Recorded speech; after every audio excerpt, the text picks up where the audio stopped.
If you're not with me, then you're my enemy. What if Qui Gon Jinn was in Revenge of the Sith? This is Fanscription.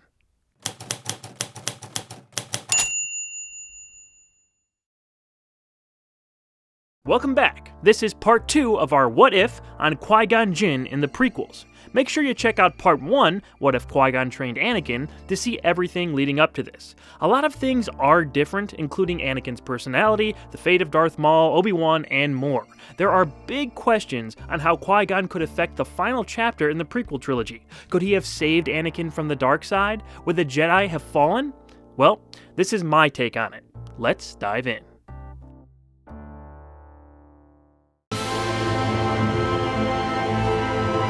As the Clone Wars animated series has shown us, a lot can happen in 3 years. The Republic's war on the Separatists has taken its toll on Qui-Gon Jinn.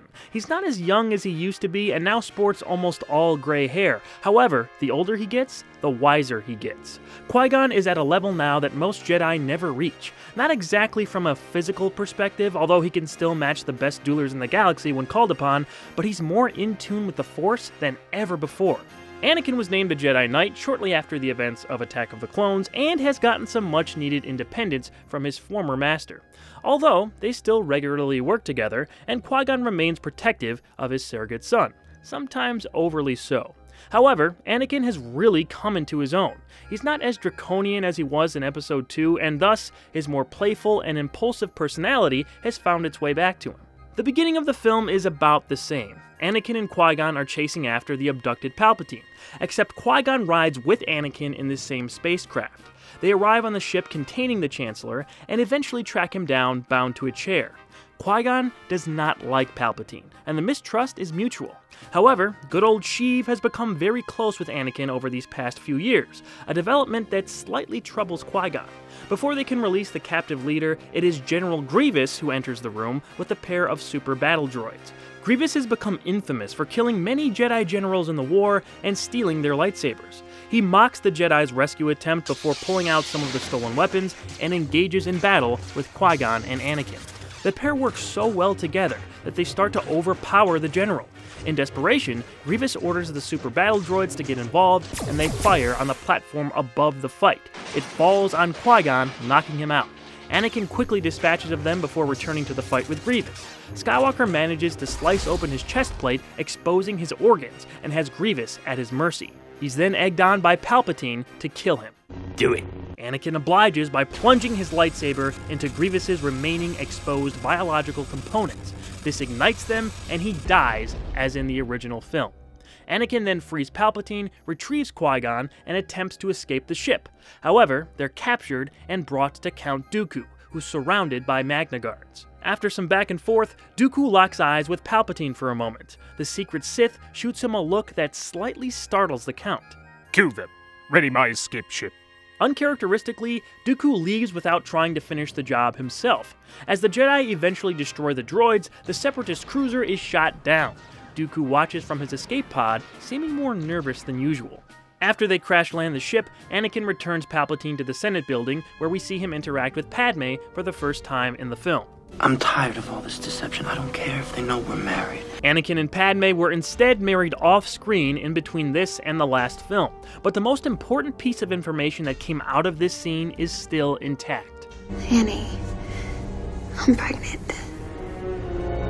From here, we follow Dooku to Utapau, where he receives a hologram communication from Sidious. My lord, I am pleased to see you unscathed. I suggest you move the Separatist leaders to Mustafar. It will be done, my lord. The end of the war is near. Sidious cuts off his transmission, leaving Dooku slightly worried. Since their encounter on the cruiser, he can tell something is off. The Count immediately but discreetly contacts Darth Maul and his secret base on Coruscant. The time to strike is at hand. Be mindful of your surroundings, Lord Maul, and wait for my signal. Skywalker first. I give the orders, apprentice. Be ready.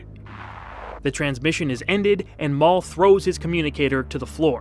He's been sent on covert missions for years, furthering Dooku's agenda, but he's yet to taste a drop of revenge on those who wronged him. He's become impatient, and the embarrassment of being bested by the young Anakin back in Episode 1 eats away at him the most. Meanwhile, Anakin starts to have nightmares of Padme's death. They're vague, but it involves violence and suffering. Troubled, he wakes up in the middle of the night and tells his wife of what he saw. Eventually, they comfort each other and embrace. Not too far from their open window, in the shadows, a probe droid is seen looking on at the couple. After a moment, it flies off. The next day, Palpatine calls Anakin to his office, where he informs him Skywalker will now be the Chancellor's personal representative on the Jedi Council. The manipulative relationship they share is unchanged in this version. To the displeasure of the Jedi Masters, especially Mace Windu, the Council accepts Anakin's appointment, but he is not granted the rank of Master. This infuriates Anakin, as in the original film. Qui-Gon is present during this event. He's in on some of these meetings as a special consultant since he still refuses to fully join the Council.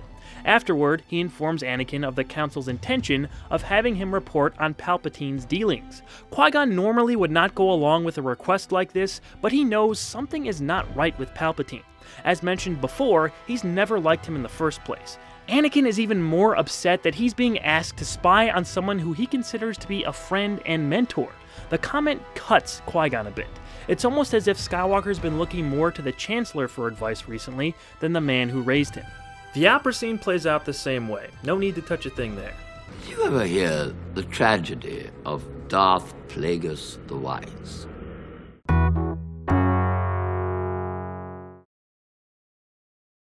Hey everybody, guess what? Awesome Comics is back! We're back! Awesome Comics and Coffee, and we're live on Twitch! You can find us at 11 a.m. Central Time on twitch.tv/channelawesome, where we get to interact with you guys, the viewers, on live chat. We get to cover cool entertainment news and comic book related things. I hope you guys check us out this weekend and every weekend. Also, past episodes are up on there if you want to check out some of our old episodes. Hope to see you there! Bye! Qui-Gon is sent to Utapau, where the Republic thinks Dooku is hiding. He confronts him there amongst a slew of battle droids, but the Count wants to end this himself, once and for all. Their fight is intense but short. Qui-Gon outsmarts Dooku without much use of his lightsaber and even manages to take the Counts away. It's clear that the student has surpassed the Master. The clone troopers then arrive, which gives Dooku the time to make a getaway. In the middle of the firefight, he escapes on a wheel bike with some of his forces. While this is happening, Sidious is monitoring the situation from Coruscant. He cracks his trademark nefarious smile and hits a button on his desk. Back on Utapau, the eyes of a few dozen droids accompanying Dooku turn bright red. They stop and open fire on Dooku's wheel bike. It explodes, Tyrannus engulfed in the wreckage. He's barely able to pull himself out of the debris to see all the droids pointing their weapons at him. He reaches for his lightsaber, but Qui-Gon is now in possession of it. He uses the Force to take out a couple before the battle droids, super battle droids, destroyers, and Magna Guards overwhelm him. Count Dooku is dead. When he hears the job is done, Palpatine is pleased. Good. Now to wipe out the last remaining piece of his treachery. The Jedi are gathered to hear updates from the field and are told Count Dooku was found dead, but they're not sure how. Mace Windu instructs Anakin to inform Palpatine of this development. I sense a plot to destroy the Jedi. The dark side of the Force surrounds the Chancellor. If he does not give up his emergency powers, then he should be removed from office. Mace abruptly leaves and goes to his private chambers. He's had a bug installed in Palpatine's office and is monitoring his interaction with Anakin through hologram. Skywalker tells the Chancellor about Dooku's death, and the scene takes a slightly different turn. Palpatine knows Windu planted a bug in his office and turns the conversation to further his agenda. As the tension grows, we cross-cut between this scene and the clone troopers storming into Dooku's hidden base on the same planet. Maul is there alone and kills all the troopers in a bloody battle. He escapes into the city as the sun sets in the background. Back in the Senate office, Anakin is still worried about his visions of Padme, so he inquires more about the Chancellor's knowledge of the Force. My mentor taught me everything about the Force, even the nature of the dark side. Only through me can you achieve a power greater than any Jedi. Anakin does not immediately respond, and that's enough for Windu. Quickly, he turns off the hologram and storms out. The rest of that scene plays out basically the same way. Palpatine reveals he knows about Anakin and Padme and says he can teach him to save her. However, at the end of the sequence, he tells Anakin he senses that Padme is in danger right now. Anakin senses it too and runs to their home. Moments later, in the name of the Galactic Senate of the Republic, you're under arrest, Chancellor. It's treason, then.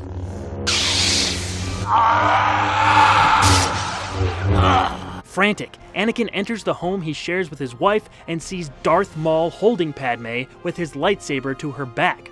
Maul knows about Padme through Dooku's probe droid. Skywalker! Anakin recognizes Maul. It can't be. I've lived in pain for years because of you. A boy! Besting a Sith Lord? In 1 second, you took my entire future. And now, I take yours! Anakin?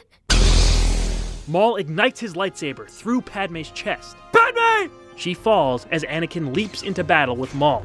Skywalker begins to run on all emotion, using his pain and his hate. Maul is well trained, but is simply overpowered by Anakin's rage. Skywalker brutally dismembers Maul. He cuts off his legs, and as he crawls away, Anakin meticulously stalks him. He stabs Maul through the back of the head and cuts it off to be sure. His anger quickly turns to concern as he sees Padme dying on the floor. Panicked, he picks her up and rushes back to Palpatine's office. He believes the Chancellor is the only one who can save her now. Meanwhile, Palpatine has killed the other Jedi Masters and is fighting Windu one-on-one when the Jedi gets the upper hand. Anakin then enters, carrying an unconscious, barely alive Padme. Anakin, you see? The Jedi are taking over! Senator Amidala, what have you done, Anakin? No, I didn't do this! The dark side surrounds you, Skywalker. I know you're in league with this monster. Anakin, I can save her. You have to help me! Master Windu, I need him! No! The oppression of the Sith will never return. He's too dangerous to be left alive. Palpatine fires a massive amount of Force lightning at Mace, who reflects it back onto the Chancellor with his lightsaber. This gives Palpatine the look he gets at the end of the film. Well, maybe a little less puffy. Anakin sets his wife's body down and draws his saber. Stop! Mace looks to Anakin. I always knew it would come down to this. Mace and Anakin start dueling as Sidious looks on, laughing with glee. When Mace seems to get the advantage, Sidious zaps him with Force lightning from the back. Instinctively, Anakin stabs Mace through the heart. Sidious then forces his body out of the building as Anakin looks shocked. What have I done? Just about the same thing happens from here. Anakin agrees to become Sidious's apprentice and is renamed Darth Vader. However, Palpatine adds that the Jedi are out for the both of them now, and they won't stop until they're both dead. What of Padme? Can you save her? Padme has died since being brought into the room. Sidious looks at her and with a wave of his hand makes it appear as if she takes a breath. To cheat death is a power only one has achieved. But if we work together, I know we can discover the secret. Get her to a medical capsule. We must preserve her body. Yoda and Qui-Gon in their respective battles can feel this massive disturbance in the Force. From here, Palpatine gives Vader his orders to destroy the Jedi. Every single Jedi, including your old master Qui-Gon Jinn, is now an enemy of the Republic. Vader carries out his master's plans as Order 66 is put into effect. Yoda and Qui-Gon survive the attack, but most other Jedi are killed, as in the film. Qui-Gon immediately returns to Coruscant and can sense the center of the disturbance is coming from the Senate building. Careful to not be discovered, he finds his way inside before the emergency meeting and confronts Palpatine. He quickly takes out his guards, but Sidious seems to not be looking for a fight. Master Qui-Gon, you still have the reflexes of a man half your age. I should have known. Of course you're the Sith we were looking for. Where's the boy? What have you done with him? Boy? Ah, you mean Lord Vader, my new apprentice. You're lying. He is on Mustafar. Why not go see your boy for yourself? Or are you too afraid to face another failure? Qui-Gon brings his lightsaber close to Sidious's face when commotion is heard in the background. Best hurry, Master Jedi. Qui-Gon reluctantly leaves, out of sight from the senators and other guards. Meanwhile, Senator Organa helps Yoda get back into Coruscant to try and warn any remaining Jedi to stay away from the temple. He sees the hologram recording of Anakin's misdeeds and is deeply saddened by this revelation. After killing the Separatist leaders on Mustafar, Darth Vader notices a ship land close by. He sees Qui-Gon Jinn exit and does not shy away from their confrontation. "I'm giving you one chance! Turn around and walk away!" Anakin, what is this? What's happened to you? "There's no need for deception anymore. I see through the lies of the Jedi. I don't fear the dark side as you do." The Chancellor has twisted your mind. This isn't you. Come home. It's not too late. This is me! It always was! You just never wanted to see it! All you've ever done my entire life is hold me back! You were always afraid of my true power! Afraid I would surpass you! No. Your feelings betray you, young one. This is about Padme, isn't it? Vader drops eye contact. They're saying Master Windu killed her, but we both know that's not true. I've always had my suspicions, but I thought in the end you would do the right thing. Giving in to your feelings doesn't make you evil, Anakin. But look around you. You're doing this. You can stop. Padme and our child are gone, but I can bring her back, and nothing is going to stop me. Annie, son, please, come with me. Qui-Gon extends his hand. Anakin looks at it for a moment, and a tear rolls down his cheek. "This is the end for you, my master." With that, Vader charges in with his lightsaber, and Qui-Gon can do nothing but defend himself. On Coruscant, Yoda confronts Sidious the same way as in the film, and they begin their fight in the Senate chamber. We cross-cut between Yoda versus Sidious and Vader versus Qui-Gon. The latter isn't quite as epic as the Obi-Wan versus Anakin fight was. It's still an intense battle, but Qui-Gon isn't actively trying to kill his former Padawan, while Vader is throwing everything he has at his old master. Eventually, Sidious gets the better of Yoda, who leaves Coruscant with Senator Organa.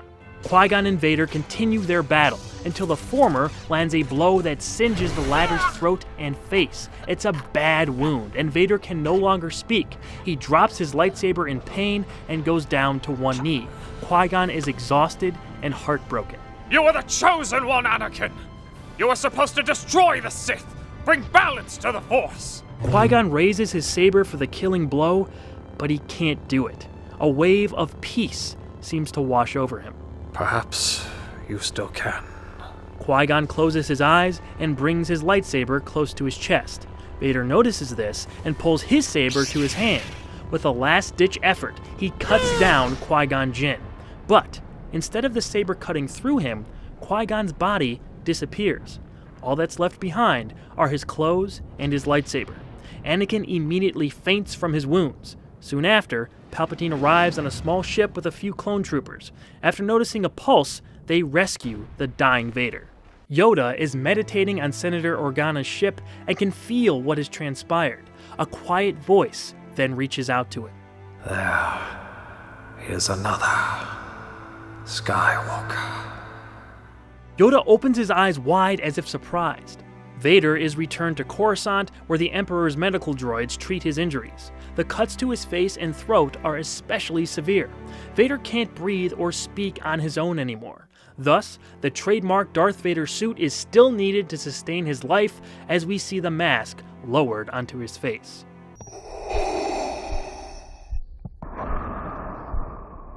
While talking with Senator Organa, Yoda says he's going into hiding until the time is right. Bail says he understands. He wishes nothing more than to go back to Alderaan and hold his baby daughter close. When Organa asks where Yoda will be going, he's slow to answer. Palpatine and Vader look on at the building of the Death Star for a moment before Vader retreats to a private room deep inside the ship.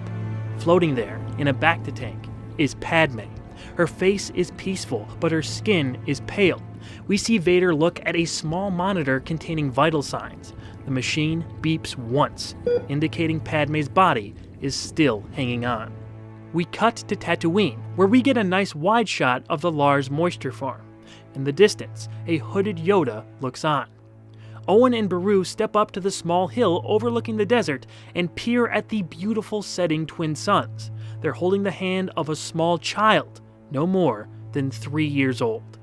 The music swells on this peaceful moment among the chaos in the galaxy as the credits begin. And there it is! The prequel trilogy would definitely follow a very different arc if Qui-Gon were around to see it through, and in my opinion, the biggest effect he'd have would be on Anakin. In this version, his training wasn't enough to save Skywalker from the dark side, but he did set the stage for his eventual redemption. Making other changes, like getting to see the interaction between Qui-Gon and Dooku, Darth Maul sticking around, Obi-Wan dying in his master's place, and the very Nora Freeze fate of Padme were things I thought of along the way to set this apart even more from the prequel films themselves. The biggest part of that would affect a proposed original trilogy from this timeline would be that Luke and Leia are never born, or at least as we know them. I'd just have Leia be Bail's biological daughter, and introducing Anakin's half-brother, who I'd probably just name Luke, would pretty much fill his namesake's void. Yoda would be in Obi-Wan's place, and Qui-Gon would sort of be in Yoda's spot, but as a Force ghost. So what do you think? How would you have the original trilogy play out from this timeline? Let us know in the comments. And make sure to check out the Fanscription podcast, where I go over a few ideas that didn't make it into the final story as we discuss the process that went into making this two-parter. See you guys soon, and as always, may the Force be with you.